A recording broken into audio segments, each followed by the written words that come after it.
어제 치러진 22대 총선이 결국 집권여당 국민의힘의 참패로 끝이 났습니다. 개헌 저지선이 무너지는 최악의 결과는 피했지만 민주당은 20대, 21대, 22대 총선에서 연이어 제1당을 차지하게 되면서 막강한 입법 권력을 다시 한번 손에 쥐게 됐는데요. 민심의 직격탄을 맞은 정부 여당에는 거센 후폭풍이 예상됩니다. 이번 선거를 진두지휘한 국민의힘 한동훈 비상대책위원장은 사퇴 의사를 밝혔습니다. 저제 선거 결과에 따라 윤석열 정부는 헌정사상 처음으로 임기 5년을 모두 여소야대로 보내는 정부가 됐습니다. 이번 영상에서는 이 참혹한 결과를 여러분들과 함께 지켜본 저의 개인적 소견과 여러분들께 드리고 싶은 진솔한 마음을 담아봅니다.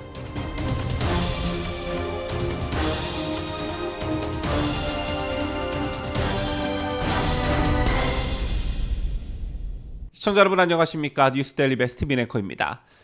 제가 뉴스데일리 베스트란 채널로 여러분들께 처음 인사를 드렸던 게 박근혜 대통령에 대한 탄핵 광풍이 불었던 2016년 말이었습니다. 지금이 2024년이니까 꽤 오랜 시간이 흘렀는데요. 그간 여러분들과 함께 호흡하면서 정말 많은 일들을 겪었고 그 과정 속에서 기쁨과 노여움, 슬픔과 즐거움, 즉 희로애락을 함께 해왔습니다. 특히나 탄핵 정국과 그 뒤에 곧바로 이어진 문재인 정권 5년, 지금 생각하면 그 힘든 세월들을 어떻게 버틸 수 있었나 할 정도로 굉장히 힘든 시기였는데 그럼에도 불구하고 버틸 수 있었던 것은 혼자가 아니라 늘 여러분께서 함께 해주셨기 때문에 가능한 일이었습니다.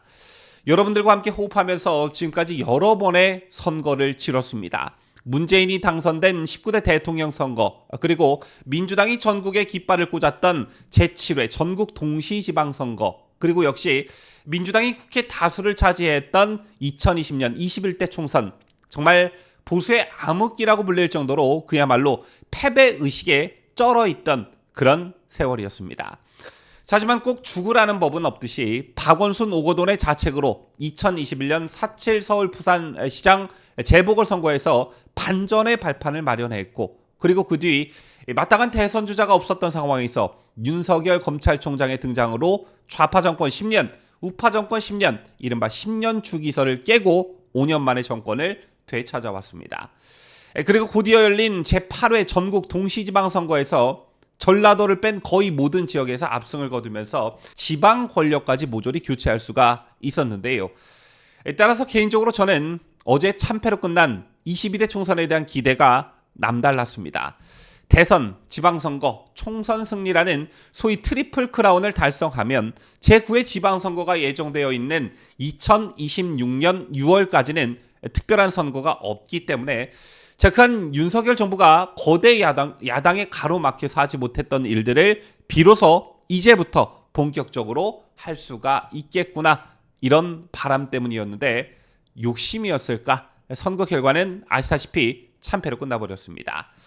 어제 오후 6시 지상파 방송 3사의 출구조사 이후에 오늘 아침에 계속된 개표 과정들 속에서 패배를 지켜보시는 여러 보수우파 분들의 반응을 유심 있게 관찰해 봤는데 크게 봐서 두세 가지 정도의 반응으로 나뉘는 듯합니다. 참패했지만 선방했다, 개헌 저지선은 지키지 않았느냐라고 생각하시는 분들이 있는 반면 도저히 이 같은 선거 결과가 납득이 안 된다, 이해할 수 없다라는 반응들도 많은 것 같습니다. 자, 오늘 다른 방송에서 다른 주제로 여러 가지를 여러분들께 말씀드릴 예정이지만 이 방송에서는 도저히 이 같은 선거 결과가 납득이 안 된다라는 반응에 대해 몇 말씀 드리려고 합니다.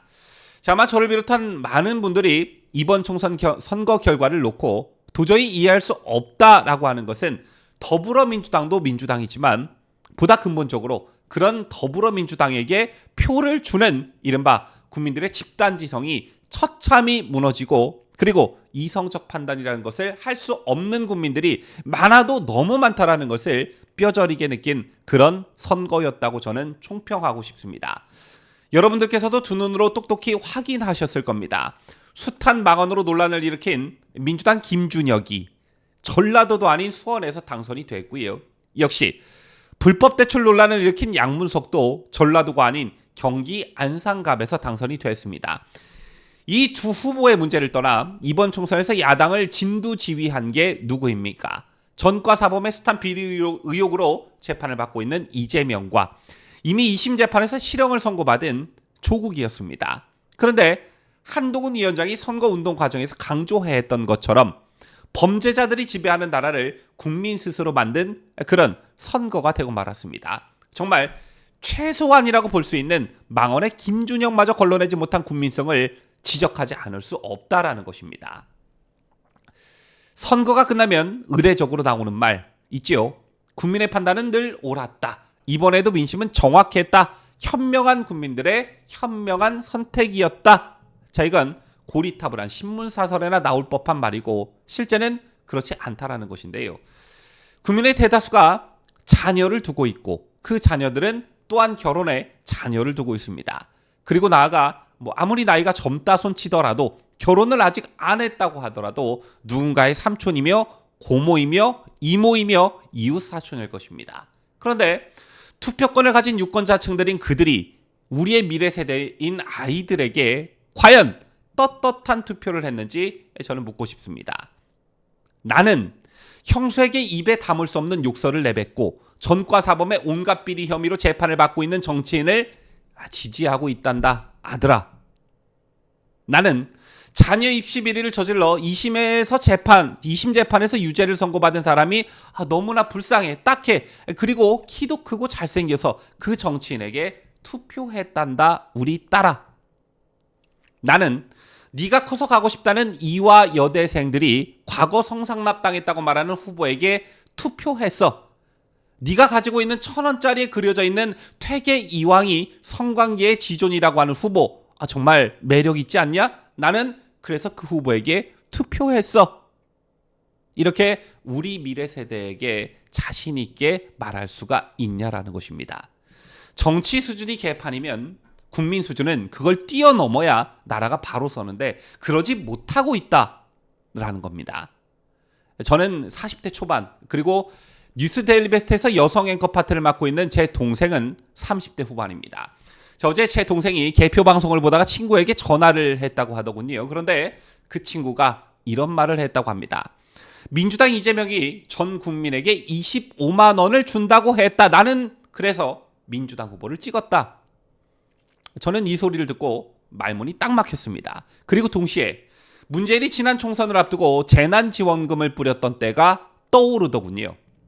여러분 혹시 이거 알고 계시는지요? 자, 우리나라의 전과자가 1,000만 명이 넘는다고 합니다. 물론 이런 말이 나온 건 오래전부터인데 벌금형 이상 전과자 수는 2007년에 이미 공식적으로 1,000만 명을 넘었다고 합니다. 2016년 조사 때 전 국민의 26%, 2020년 통계에서는 전 국민의 29%가 전과라고 보고된 사례도 있습니다. 그래서 이재명, 조국 같은 사람에게 관대해진 것일까? 별의별 생각을 다 하게 되는 이번 총선 결과인 듯합니다. 이미 우리나라는 집단지성과 이성이 무너져버린 사회가 되어버렸다. 그리고 정치판은 더욱 그렇다. 이런 아사리판에서 공직자가 갖춰야 할 덕목인 도덕성과 청렴성, 이런 걸 논한다는 것 자체가 코미디이고, 이런 아사리판에서 한동훈 위원장과 국민의힘은 역시나 늘 선비 같은 자세와 마음가짐으로 선거를 치렀지만 국민들의 선택은 범죄자였다. 저는 이게 이번 총선 결과의 핵심이라고 봅니다. 지금까지 저는 자유대한민국을 수호하는 뉴스데일리 베스트 민에커였습니다.